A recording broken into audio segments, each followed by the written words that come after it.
And so we don't become a different person, and we don't become ruled by a power that's outside of ourselves. We become who we are, and we become in tune with the power that is within us, that is us. Mm-hmm. So that is accomplished through the purification process of the human nervous system, mm-hmm. which Samyama promotes, along with many of the other techniques that we have discussed. Why have these teachings that we're sharing on Truth from the Source these past few months, why have they been kept a secret for so long? Well, I think it has to do with history and the history of civilization and cultures, and the nature of the societies, and superstition, and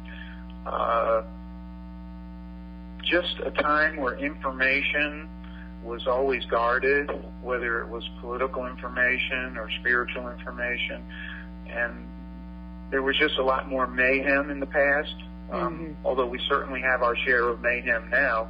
But I think in the information age, there's much more freedom to express ideas and to delve into the methods and means for human spiritual transformation without being persecuted.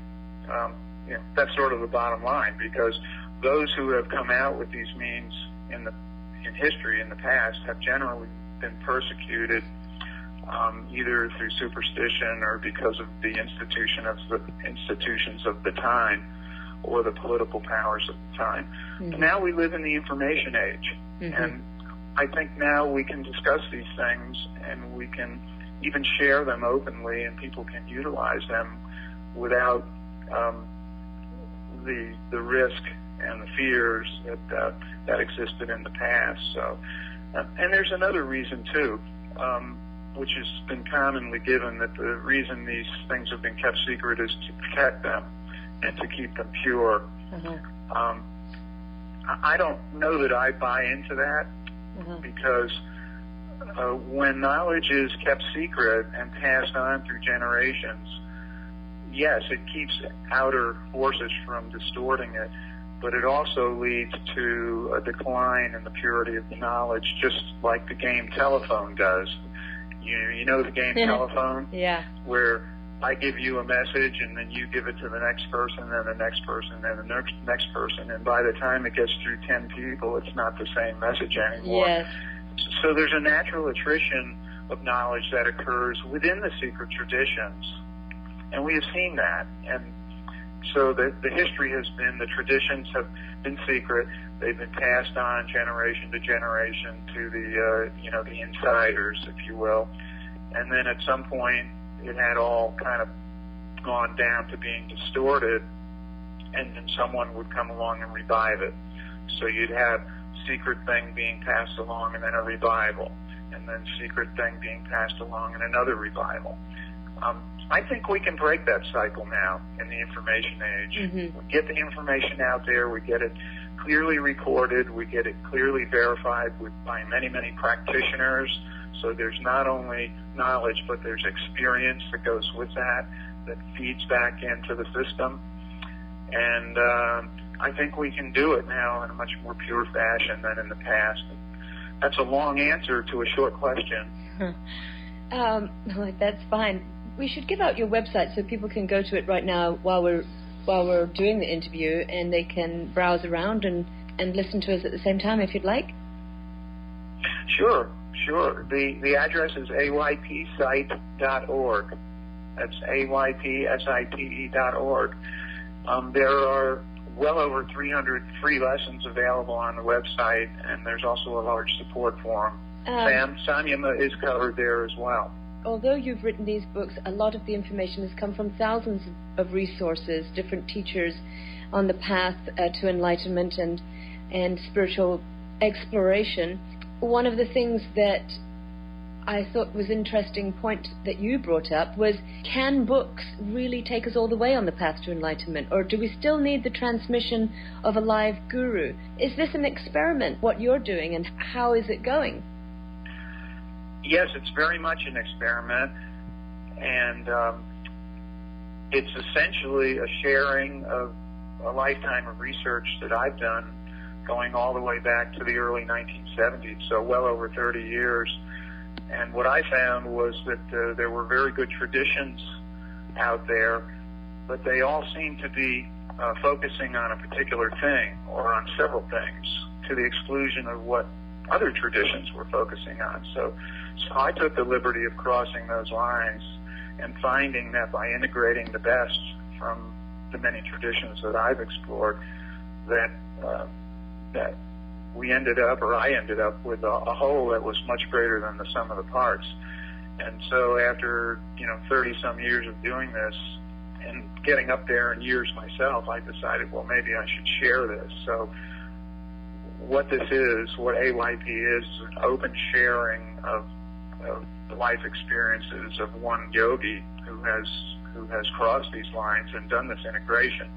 And I don't claim perfection, and I don't claim that everything is covered, but I think it's a starting point where other people who have this interest in engaging in self-directed practice can use this information and move forward with it and add to it, improve it. I'm very open to science, a scientific approach, and it should be based on experience. It should be based on cause and effect. So nothing is presented in AYP as this is it, it's perfect, and you have to take it the way it is. It's the way it is presented is, here it is, try it if you like, and if it doesn't work for you, find something that will work, or if it needs to be, modify a little bit or put in a different order a little bit, you can use it however you like. It's an open system like that. Yes. Now, as we said at the beginning of the show, this is about Samyama, cultivating stillness in action, Siddhis, and miracles. Now, life is a miracle, as you've said, and there are many things that once we open our eyes and consciousness to life itself, we start to see the miracles around us. And as you said, Einstein said, either everything is a miracle or nothing is a miracle. So, we've got a choice to make. I particularly see everything as a miracle. But let's look at Siddhis, because Siddhis tend to be very, they draw people in. They're very enthralling to see someone with Siddhis, somebody with magical powers. Let's look at that a little bit. Sure, and really there's two ways to look at Siddhis. There's a sort of a surface way to look at them, and then there's a more deeper way to look at them. The surface way of looking at them is essentially, let's go to the circus. Let's find someone who can levitate. Let's learn to levitate. Let's learn to walk through walls. Let's learn to heal by laying on hands. That's a good one, and so forth. I have to say that those kinds of interests are a starting point, an entry point. And one of the reasons I've written the Enlightenment series as a series of small books is so that each one is an entry point. So people who are interested in miracles can read the Samyama book, which is just a little over 100 pages, and really have the basics of how Siddhis are cultivated and how they operate. And if the interest is in levitation or walking through walls, well, you can dig into this book and find out a lot of information on how those abilities might be able to be cultivated. At least what's known to the human race up until now about those things is covered in there from the yoga standpoint. But then the deeper level of it is, well, what are Siddhis really? People think powers, but for people who are practicing Samyama, what Siddhis really are is sort of an amazing synchronicity that happens in life.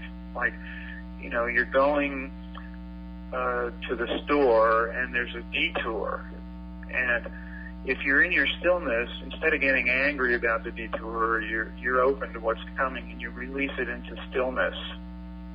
And then that detour leads to something you have wanted all your life, a good thing, Yes. Maybe a new friend or, solving a riddle that you've been trying to solve all your life. So Siddhis are really much closer to us than most of us realize.